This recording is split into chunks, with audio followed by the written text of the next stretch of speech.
Hammaga salom bolalar. Bugun sizlarga o'zim bilgan fishka va maslahatlarni shu demkadan misol qilib ko'rsataman.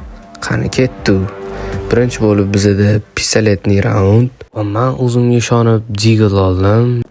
Sizlarga birinchi maslahatim shunaqa odam chiqadigan joyga poylab pritselinglarni ushlab tursanglar, ayminglar ancha kuchayadi va kill qilish ehtimolinglar ancha oshadi. Va ko'rib turganingizdek, men raqibni xaritadan ko'rdim. Bu sherigimni o'ldirdi va men razmin qilish uchun sekin oynadan tushdim.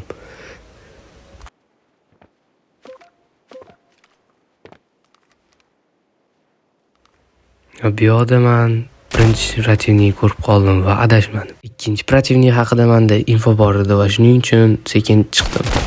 Va ko'rib turganingizdek, bunda ham adashmadim. Agar shu maslahatlar sizlarga foyda keltirgan bo'lsa, keyingi qism chiqishi uchun like, komment va repost bosib qo'yamiz jigarlar.